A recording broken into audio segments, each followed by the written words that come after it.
우리가 사도행전 14장에 보면 구후 그랬죠. 우리가 사도행전 13장에서 이제 그 바울과 바나바가 이제 복음 선교를 1차 선교를 나갔죠. 그 후에 이고니움에서 우리가 이제 그 뒤에 가면 우리가 지도가 있죠. 지도가 있으면 지도 우리가 몇 번이었어요? 10번이에요. 10번 보면은 나오죠. 지도 10번 보면 이고니움 찾아보세요. 이고니움이 어디가 있는가? 이고니움이 어디가 있냐면은 그 터키 지역에 갈라디아라고 땅이 나와요. 갈라디아 밑에 보면은 이코니움이라고 나오죠. 이코니움에서 그들이 함께 유대인의 회당에 들어가서 뭘 전하는 거예요? 여기에서도 바울과 바나바가 하나님의 말씀을 전하는 것이지 복음을 전할 때 다른 걸 전하는 게 아니에요. 하나님의 말씀을 전하니 유대인들과 헬라인의 큰 무리가 믿었어요. 즉 유대인들과 헬라인의 대표가 이방인이니까 이방인들이 큰 무리가 무엇을 믿냐면은 예수 그리스도를 믿었다는 거예요. 그러나 믿지 아니하는 유대인들은 이방인들을 선동하여 형제들을 대적하여 악의를 품게 하더라는 거예요.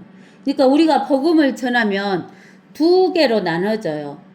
믿는 파하고 믿지 않는 파하고. 근데 유대인하고 헬라인에게 믿는 자하고 하나님의 백성과 하나님의 백성이 아닌 자들에게 복음을 증거했는데 두 개로 나눠지는 거예요. 믿는 자들과 믿지 않는 자들로. 그 후에 그들은 오랜 기간을 머물며 바나바와 바울이 오랜 기간을 머물면서 주 안에서 담대하게 말하니 주께서는 자신의 은혜의 말씀을 증거하시고, 여기에서 우리가 사도 바울과 바나바가 주의 말씀을 증거하고 주의 말씀을 전하고 가르쳤다 그랬어요. 그랬는데 우리가 바울과 바나바가 주의 말씀을 전하고 가르친 줄 알았는데 3절에 보면은 주께서 그랬다고 그랬어요. 그래서 우리가 하나님의 말씀을 가르칠 때 우리 안에 계신 주께서, 성령 하나님께서 자신의 은혜의 말씀을 증거하신다는 거예요. 또한 그 말씀을 증거하실 뿐만 아니라 말씀과 함께 표적들과 이적들을 주셨다는 거예요. 그들의 손으로 행하게 하셨어. 즉 바나바와 바울의 손으로 행하게 하셨어요. 표적과 이적들을 주셨어. 그런데 그 성읍의 무리가 나뉘었어요. 이코니움의 성읍의 무리들이 두 파로 나뉘었어. 한편은 누구를 지지하고 유대인을 지지하고 한편은 사도를 지지하는 거예요. 이 유대인들을 지지했다는 것은 믿지 않는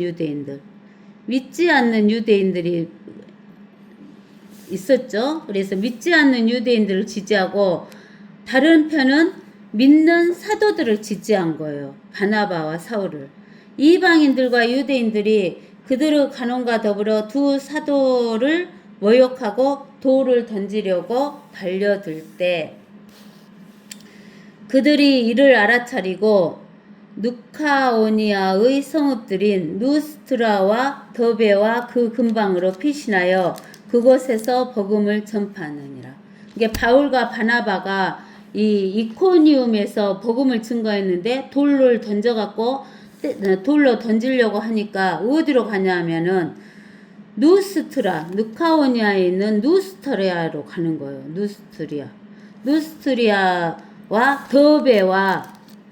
누스트리아와 더베에 있는 데로 가는 거예요.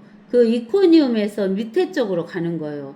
누스트라와 더베로 가죠. 보이죠? 그 지도 10번에서 보세요. 거기에 가서도 무엇을 전하냐면 복음을 증거해요. 근데 어디에서냐면 누스트라에서 발에 기운이 없는 한 사람이 앉아 있는데 그는 모태로부터 절름발이로 되어 걸어본 적이 없다는 거예요.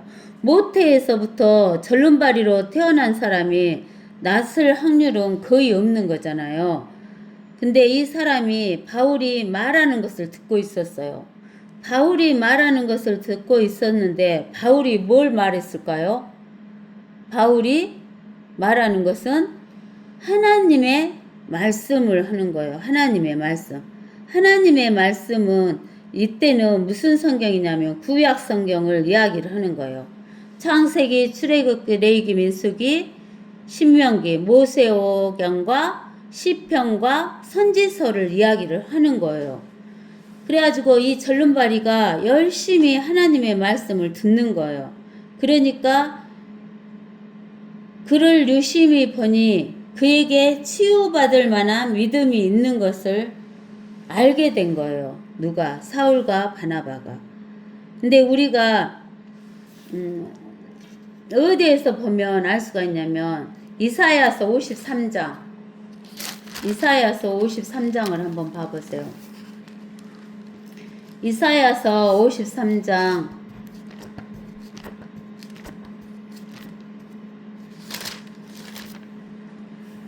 이사야서 53장 5절을 보면 그는 우리의 허물로 인하여 상처를 입었고 예수님이 상처를 입음으로 우리가 나았다는 거죠. 그는 우리의 죄악으로 인하여 상하였도다. 우리의 화평을 위하여 징계를 그에게 내렸고 그가 맞은 채찍으로 우리가 치유를 되었도다 라고 이사야서 53장 5절에 하나님의 말씀이 있어요. 그 다음에 또 어디에도 있냐면은 시편 103편 시편 103편에도 이제 우리가 보면은 치유 말씀이 나와요. 1절부터 오 내 혼아 주를 송축하라. 내 안에 있는 모든 것들아 그의 거룩한 이름을 송축하라. 오 내 혼아 주를 송축하고 그의 모든 베푸심을 잊지 말라. 그는 내 모든 무엇을 용서하시고 죄악을 용서하시고 내 모든 질병을 치유하시고 너의 생명을 파멸에서 구속하시고 너의 생명을 파멸이란 것은 어디에서 구속하셨다는 거예요? 지옥에서. 자애와 온유한 자비들로 내게 간을 씌우시고 좋은 것들로 내 입을 흡족하게 하시니 내 젊음이 독수리의 젊음같이 새로워지는도다. 이렇게 치유의 말씀을 주시는 거예요. 그 다음에 이제 구약만 있는 게 아니라 우리는 신약도 있기 때문에 우리가 신약 성경에 베드로전서 우리가 2장에도 보면 나와 있어요. 베드로전서 2장에도 뭐가 나와 있냐면 2장 베드로전서 2장 24절에도 보면 그가 친히 남에 달린 자신의 몸으로 우리의 죄들을 담당하셨으니 이는 우리가 죄들에 죽고 의에는 살게 하려 하심이니라. 그가 채찍에 맞음으로 너희를 낫게 되었느니라 하는 이러한 하나님의 치유의 말씀이 있으신 거예요. 이 치유의 말씀을 그에게 치유에 받을 만한 믿음이 있는 것을 안지라 큰 소리로 말하기를 네 발로 똑바로 일어서라 하니 그가 벌떡 일어나서 걸었다는 거예요. 그때 무리가 바울이 행하는 것을 보고 그들의 음성을 높여 느카오니아 말로 말하기를 신들이 사람의 형상을 입고 우리에게로 내려오셨다라고 하더라는 거예요. 신들이 사람의 형상을 입고 오신 분이 누구냐면은 첫 번째는 진짜 신이신 예수 그리스도가 사람의 형상을 입고 왔죠. 그 다음에 두 번째 신에 해당하는 자는 거짓 신 가룟 유다가 육신을 입고 왔죠. 적그리스도 하나 사람의 형상을 입고 오는 거예요. 이제 진짜 사람의 형상을 입고 예수 그리스도가 재림을 하시지만 예수 그리스도가 재림하시기 전에 사람의 형상을 입고 오는 거짓 신인 적그리스도가 먼저 오죠. 그리하여 바나바를 뭐라고 했냐면 주피터라 했고 바울은 머큐리라고 했어요. 바나바는 주피터라는 것은 그 그리스 로마 신화에서 주피터는 남자 신이에요. 그 다음에 제우스는 그리스 신화에서 제우스라고 해요. 그 다음에 바울은 머큐리 즉 헤르메스 시르신이라고 했어요. 그때 그 성읍 앞에 있던 주피터의 제사장이 소들과 하관들을 문 앞에 가지고 와서 무리와 더불어 제사를 드리려고 하더라는 거예요. 그때 사도 바나바와 바울이 그 말을 듣고 자기들 옷을 찢으며 무리들 속으로 달려가서 외치며 말하기를, 여러분 어찌하여 이 같은 일을 하느뇨? 우리도 여러분과 같은 성정을 지닌 사람으로 여러분에게 전하는 것은 이러한 어리석음을 버리고 하늘과 땅과 바다와 그 안에 있는 만물을 지으신 살아계신 하나님께로 돌아오라는 것이니라 그러는 거예요. 여기에서 어리석음을 버리고 그랬죠. 우리가 시편 53편을 봐보세요. 시편 53편을 보면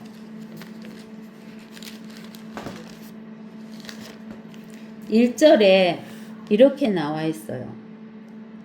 어리석은 자는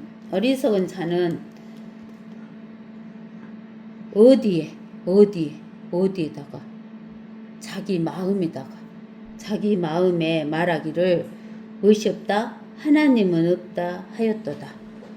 그러니까 어리석은 사람은 자기 마음에다가 하나님이 없다라고 이야기하는 사람이에요. 알겠어요? 그런 사람이 어리석은 사람이에요. 근데는 그러한 어리석음을 버리라는 거예요. 그래서 여기 보세요. 하나님 어떤 분이신가? 하늘과 땅과 바다와 하늘, 땅, 바다의 안에 있는 만물을 지으신 살아계신 하나님께로 돌아오라는 것이에요. 그러는데 하늘이나 땅이나 바다나 다 하나님이 만들어 놓으신 창조물이에요. 또 하늘에 있는 해, 달, 별 이것도 창조물이에요. 땅에 있는 사람, 식물, 동물, 곤충 다 하나님의 창조물이에요. 바다도 하나님의 창조물이에요. 그 다음에 바닷속에 있는 고래, 또 돌고래, 불가사리, 해파리, 여러가지 물고기 이런 거, 갑각류 다 하나님이 창조하신 창조물이에요. 그러니까 우리는 창조주이신 살아계신 하나님은 보인다 그랬어요? 안 보인다 그랬어요? 아까도 말했죠? 안 보인다 그랬어요. 근데는 이 하늘과 땅과 바다와 그 안에 있는 만물은 우리 눈에 보여요? 안 보여요? 보여요. 그러니까 우리는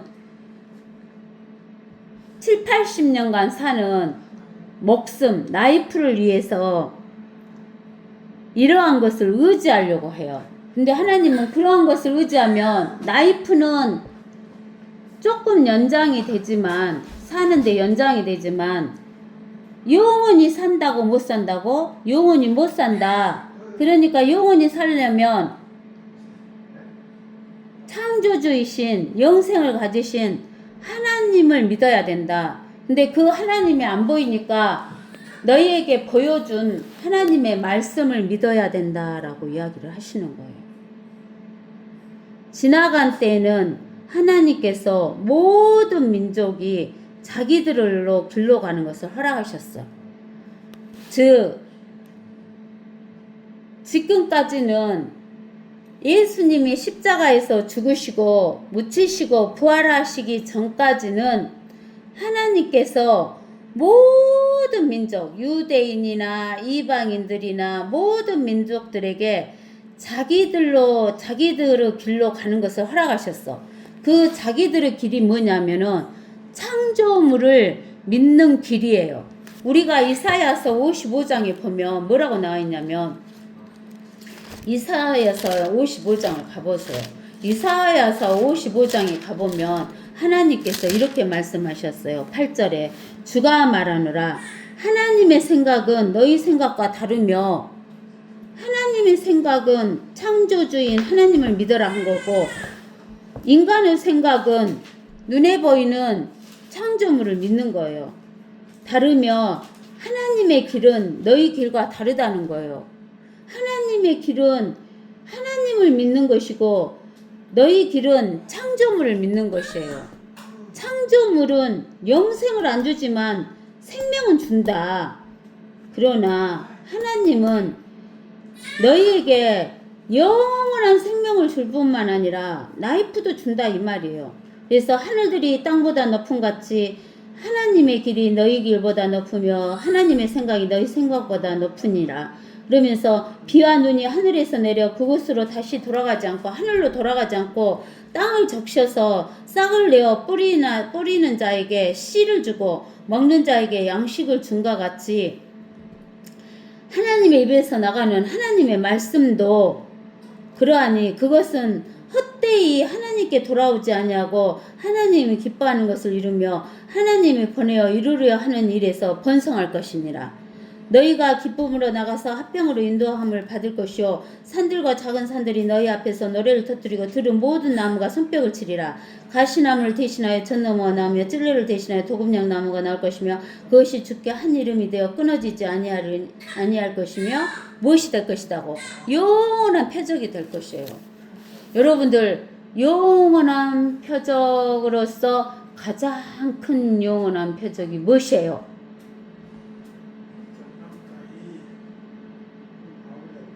가장 큰 영원한 표적 영생. 여러분들 영생이 있으면 죽어요 안 죽어요?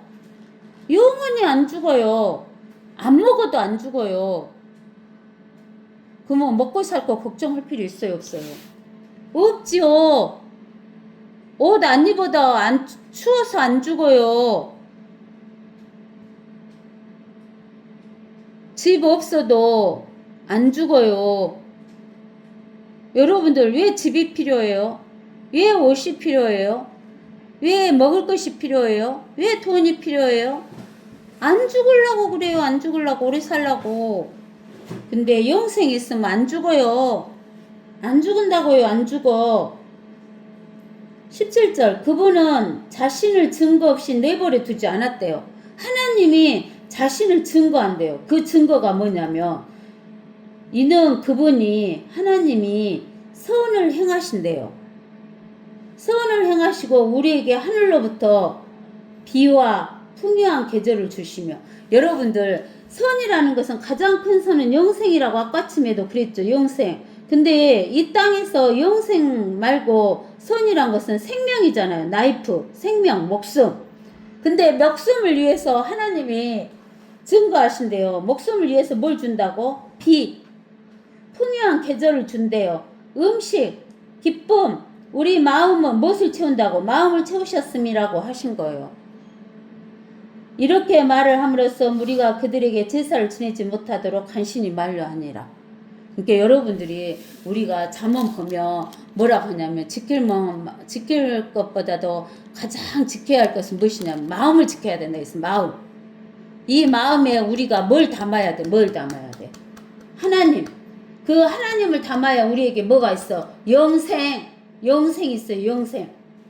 그때 안티옥과 이코니움에서 거기로 온 어떤 유대인들이 무리를 설득하여 바울을 돌로 치니 여기 보세요. 안티옥이 또 나오는데 우리가 뒤에 지도를 보면 지도 10번에 보면 안티옥이 두 군데 있어요. 어디 보냐면은 그 이코니움에서 쭉 왼쪽으로 가면 안티옥하고 나오죠. 이 터키에 있는 안티옥. 이코니움 옆에 있는 피시디아에 있는 안티옥. 이 안티옥에서 돌로 어째요? 바울을 이코니움에 거기에서 온 어떤 유대인들이 무리를 설득하여서 바울을 돌로 치니 그가 죽은 줄로 생각하고 성읍 밖으로 끌어냈어요. 이때 바울이 죽었어요. 죽어갖고 우리가 고린도후서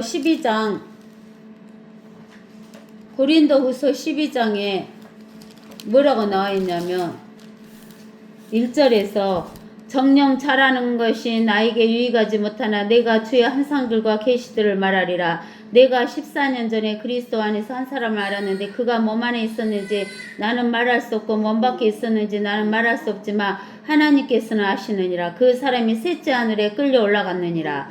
내가 이런 사람을 아노라. 그가 몸 안에 있었는지 몸 밖에 있었는지 나는 말할 수 없지만 하나님께서는 아시느니라. 그가 낙원으로 끌려 올라가서 말로 다 설명할 수 없는 말을 들었는데 그것은 사람들에게 말하도록 허락되지 않은 것이로다 라고.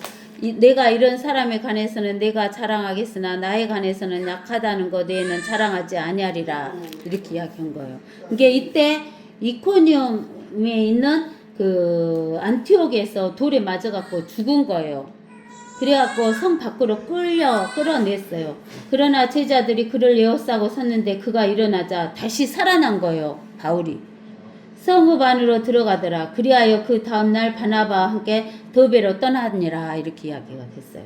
이게 이제 어디로 떠났어요? 다시 더베로 떠난 거예요.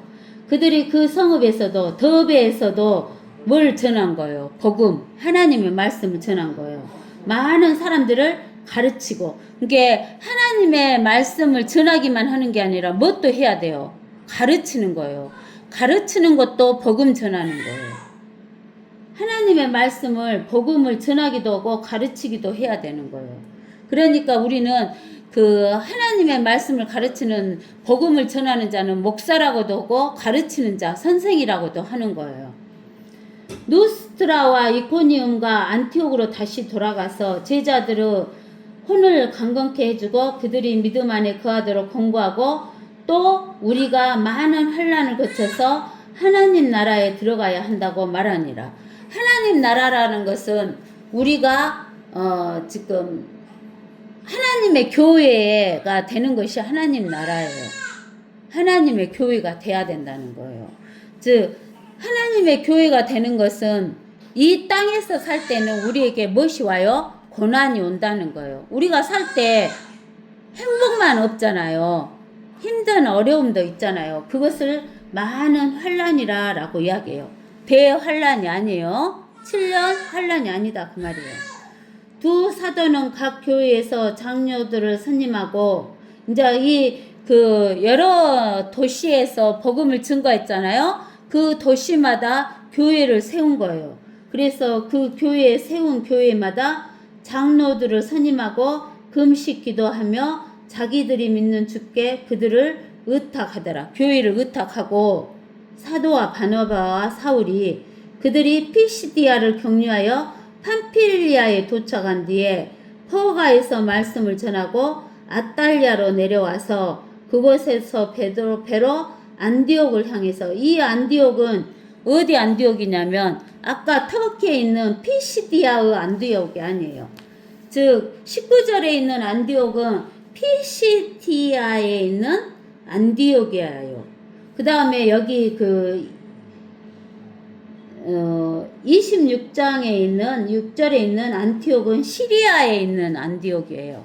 거기는 이스라엘 땅 위에 있는 시리아에 있는 안디옥으로 향해서 떠나더라. 그곳은 그들이 안수한 일을 위하여 전에 하나님 은혜에 의탁받았던 곳이더라. 이 시리아의 안티옥에서 안수를 받아서 하나님의 일을 의탁받은 곳이기 때문에 그곳에서 출발해가지고 다시 복음을 증거하고 자기들의 복음을 안수함으로 인해서 이 다시 안티옥으로 되돌아왔다 그 말이에요. 그들이 도착한 후에 교회가 함께 모여 하나님께서 그들과 함께 행하신 일들과 이방인들에게 믿음의 문을 열어주신 것을 모두 설명하더라. 이때에 이방인들에게 믿음의 문을 완전히 열어주셨다는 것을 알게 된 거예요. 그 후에 그들은 한동안 제자들과 함께 시리아에 있는 안티옥에 이렇게 머물러 있다가 다시 이제 15장에서 일을 보고 16장에서 또 복음 증거하러 가게 되는 거예요. 오늘은 여기까지 마치겠습니다.